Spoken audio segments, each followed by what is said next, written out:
Hello friends मु विकास पुणी थे सीरीज एजुकेशन स्वागत करुच्ची। आज आम पढ़ा +3 सेकेंड सेमिस्टर जोटा कि composite class Odia. Okay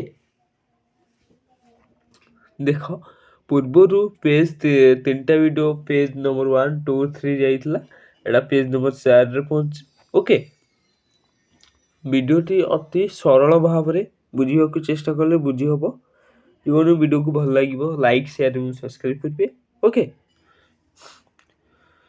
W.D. हुइटिन तांको माने से गोटे संज्ञा देइछन्ती भाषा मानविक चिंताधारार संवाहक। देख बही रे देख केते सब पॉइंट पॉइंट सब करी देइछि। एमबीडीओ को टाइप रे दबनी सेति पे बही रे पढ़ले टिक अधिक मन रहइबो। ओके जे भेंडेज भाषा हेउची मनीषर बागयंत्ररू निर्गत अर्थबोधक ध्वनि समूह जहाँकि चिंता प्रस्तुत और निर्दिष्ट नियम सर्जित तथ्य चिंताधारा विनिमयर बलिष्ठ माध्यम। ओके गोलोक बिहारी ढाल भाषा मनुष्यर मुख निःसृत ध्वनि मानकर एक नियमाबद्ध पद्धति जहाँ साहाय्य एक भाषा समुदायर अंतर्गत समस्त व्यक्ति अपना माध्यम वार्ता विनिमय करी सामाजिक जीवन यापन करती। भाषा केतेक ध्वनि परंपरा व्यतिरेकी अन्य किछि नुहे। एही ध्वनि मानकर सृष्टि पाई बागयंत्र विभिन्न अंश नाना भाव में व्यवहृत होता है। भाषा काहाको कुआ जाए से संपर्क रे अवगत होई सारिबा परे भी मनरे प्रश्न आसे भाषा विज्ञान ओ भाषा तत्व कहले कौन बुझा जाए।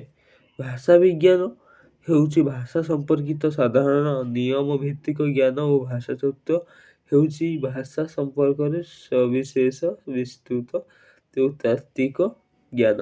अनेक फिलोलॉजी कहले भाषा तत्व और लिंग्विस्टिक्स कहले भाषा विज्ञान बुझी थाती। अमेरिकार भाषा विज्ञान और भाषा तत्व मध्य अनेक पार्थक्य स्वीकार करा जाइछि। एठारे फिलोलॉजी को भाषा और साहित्यर मध्यवर्ती स्थान दिया जाइछि।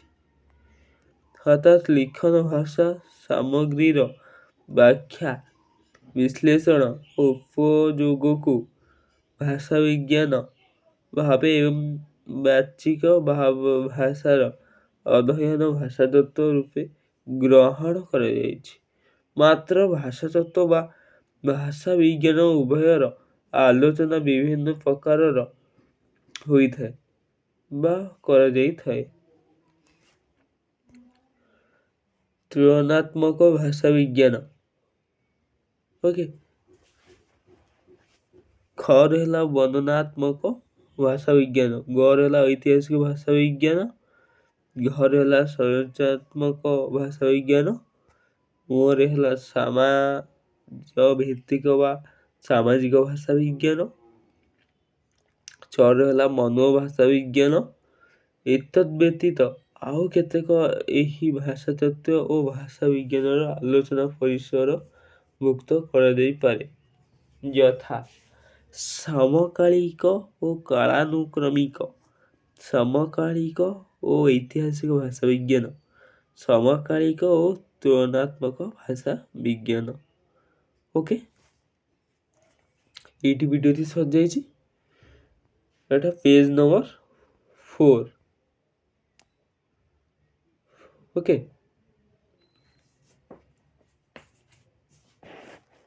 वीडियो भल लगे लाइक शेयर सब्सक्राइब करेंगे।